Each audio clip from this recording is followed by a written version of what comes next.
速去请求救援。是。这人哪里来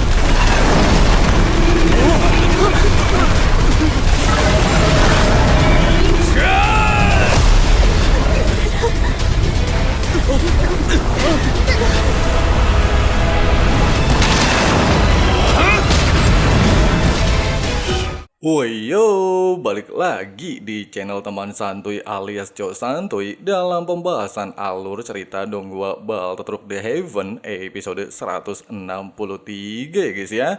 Buat teman-teman yang baru gabung dan belum sempat nyimak pembahasan episode sebelumnya versi Abang Frank, Mimin saranin nonton dulu ya guys ya, supaya teman-teman gak gagal paham ngikutin kelanjutan alur cerita versi Abang Frank ya guys ya. Untuk linknya ada di kolom deskripsi. Oke lah, nggak usah kebanyakan drama lagi di awal video. Langsung aja simetriskan posisi rebahan kalian. Inilah waktunya kita baku hantam.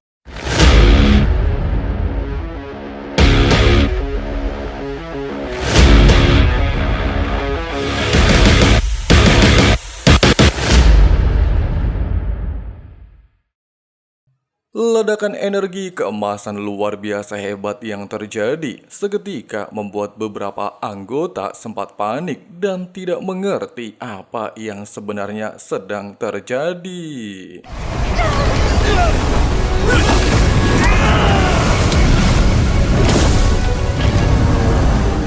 Meskipun seluruh anggota lagi-lagi dibuat ketar-ketir melihat proyeksi tubuh Fajra muncul dari cahaya kemasan dan memberikan tekanan menakutkan, namun berbeda dengan Yao Chen. Dia justru tersenyum puas melihatnya. Pasalnya tubuh Fajra tersebut merupakan teknik baru yang telah berhasil Xiao Yan kuasai. Tidak puas sampai di sini, serta terdengar suara teriakan dari tubuh Fajra, Yao Chen mengetahui Xiao Yan ingin kembali melakukan terobosan. Namun sayangnya gagal dan membuat tubuh Fajra menghilang begitu saja. Diketahui juga, puncak tubuh Fajra yang memiliki tinggi 90 kaki, Xiao Yan baru menguasai setinggi 70 kaki.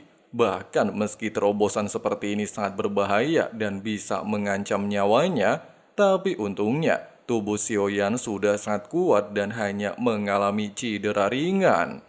Mengesampingkan hal itu, serta Yao Chen telah mengonfirmasi kalau berita tentang kemunculan pohon bodhisattva benar adanya, dia lantas meminta Xiao Yan untuk pergi ke tanah kuno secepat mungkin. Pasalnya selama setengah bulan ini, sudah banyak kekuatan besar memasuki wilayah tersebut. Di saat Ratu Medusa, Xiao Yixian dan King Lin pengen ikut bersama Xiao Yan, Yao Chen lantas meminta Tian Huo untuk tetap tinggal di pavilion bintang jatuh. Kemudian dia memberikan slip giok kepada Xiao Yan untuk mengantisipasi hal tidak diinginkan. Selain itu juga, dikarenakan godaan pohon bodhisattva sangat besar dan banyak kekuatan puncak mengincarnya, Yao Chen berpesan untuk selalu berhati-hati. Oh, 是，您放心。 Singkat cerita, setibanya di wilayah kuno, terlihat banyak praktisi sudah tiba di tempat ini dan berbondong-bondong menuju sebuah asap merah yang kemungkinan lokasi pohon bodhisattva. Hanya saja tidak tergiur untuk terburu-buru memasuki tempat tersebut, Xiao Yan justru memilih untuk lebih santai. Pasalnya dari informasi yang dia dapatkan, tidak ada satupun praktisi yang berhasil selamat setelah memasuki hutan kuno, sehingga lebih baik mereka mengamati dan melihat situasi.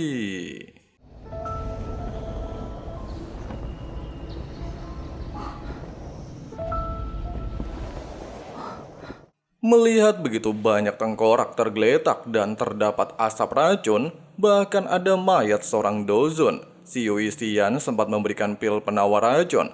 Namun menyadari seharusnya seorang dozun mampu menangkal racun, Xiao Yixian segera menyadari hal janggal. Bahkan ketika dia melakukan pemeriksaan menyerap asap racun, Xiao Yixian dibuat tercengang kalau asap racun ternyata merupakan kumpulan serangga racun. Menurut Xiao Xian, serangga racun tersebut berjumlah ribuan dan memasuki tubuh melalui pernafasan. Meskipun tidak berefek di tubuhnya karena memiliki tubuh racun, tapi hal itu masih berefek kepada Xiaoyan dan kedua rekannya.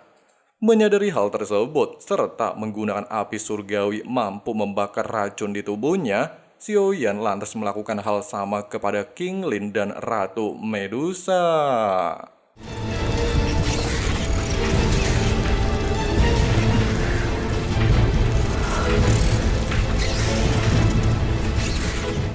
Tidak sampai di sini dan tidak ingin hal yang sama kembali terulang, Xiaoyan lantas menggunakan api surgawi untuk melindungi kelompoknya melewati tempat ini.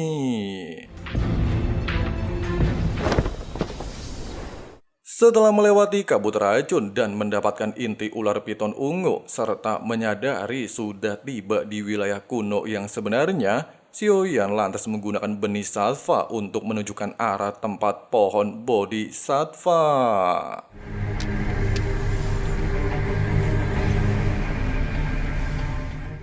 Meskipun lokasi mereka sangat jauh dari pohon bodhisattva serta benih sattva tidak bisa mendeteksi terlalu kuat, tapi Xiaoyan mendapatkan informasi tentang arah tujuannya. Tapi tiba-tiba saja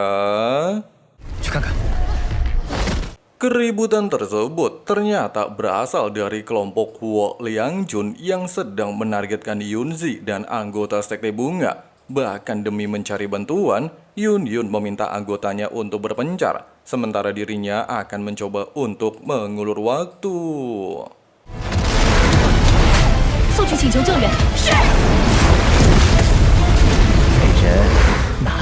Kala jumlah dan terus-menerus menerima serangan maut sambil melarikan diri, membuat anggota Sekte Bunga benar-benar dalam situasi tidak menguntungkan. Bahkan lebih beratnya lagi, Yun harus terus-menerus melindungi Nalan si beban, serta membuat salah satu anggota harus tertangkap ketika mencoba untuk memberikan perlawanan.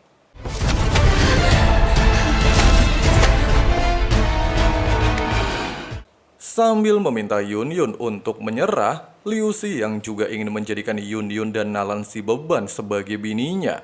Provokasi barusan jelas membuat guru dan murid emosi. Terlebih lagi karena serangan diam-diam yang dilakukan Sekte Tianming ini, banyak ketua Sekte Bunga telah tewas, sehingga Yun berniat untuk membalaskan dendam. Tepat di saat Yun berharap para muridnya berhasil mendapatkan bantuan, Huo Liangjun tiba-tiba nongol, serta menegaskan kepada Yun untuk tidak berharap apapun. Seluruh muridnya telah dia bantai habis. Di saat Yun benar-benar muak, Liu Xiang meminta anggota untuk tidak banyak drama, serta membunuh seluruh anggota Sekte Bunga dan menyisakan Yun bersama Nalan si beban.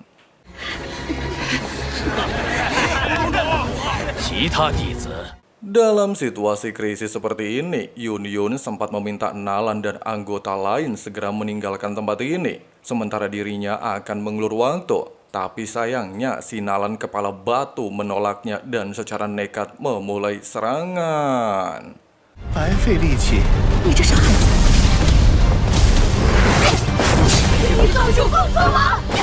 Meskipun Yun mencoba untuk melawan Huo Liangjun, tapi dengan perbedaan kekuatan cukup jauh, hal itu membuatnya berhasil ditekan. Bahkan konsentrasinya teralihkan ketika melihat Nalan Yanran berhasil dijatuhkan, membuat keadaannya benar-benar sangat menyedihkan.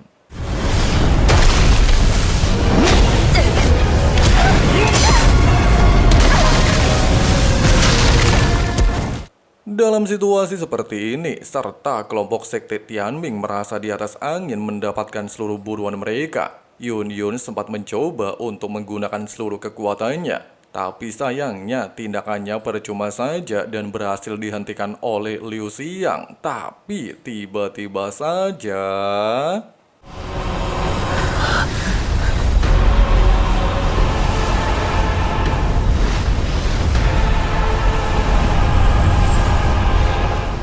Tidak membuang kesempatan saat Huo Liangjun lengah, Yun Yun langsung menggunakan tendangan madun ke arah velir Huo Liangjun. Kemudian dilanjutkan Xiao Yan yang langsung merenggut nyawanya.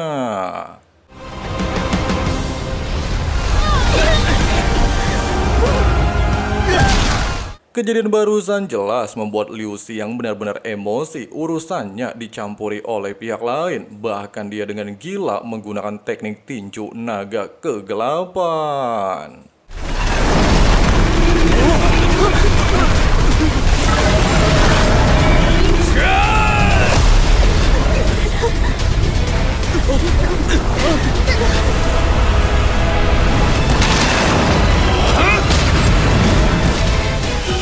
Meskipun di momen ini, Liu Si yang masih tidak menyerah serta berniat meminta seluruh anggota melakukan serangan secara bersama-sama, tapi siapa sangka seluruh anggotanya justru melarikan diri, sehingga membuatnya langsung koit di tangan Xiao Yan.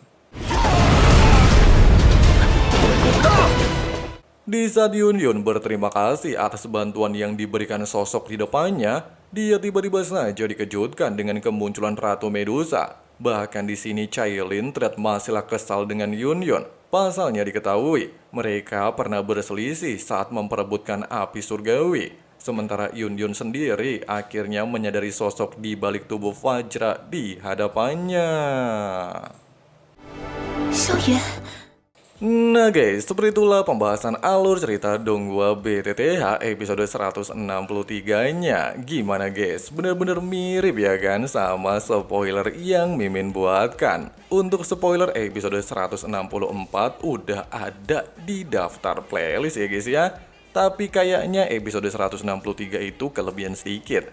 Jadi kalau kalian pengen tahu episode 164, lebih baik nonton sedikit di belakang episode 163-nya ya guys ya. Oke lah, makasih banyak buat teman-teman yang udah nonton sampai habis. Di sini Abang Frank Zunze, si ketua sekte undur diri dulu. See you and bye.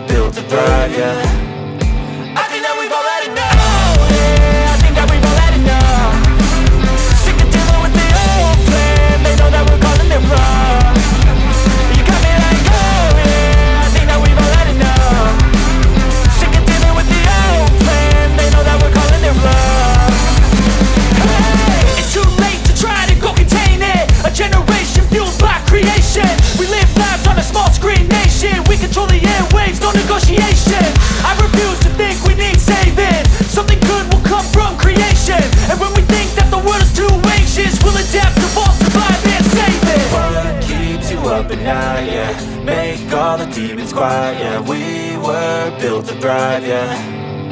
I think that we've all had enough. What keeps you up at night, yeah.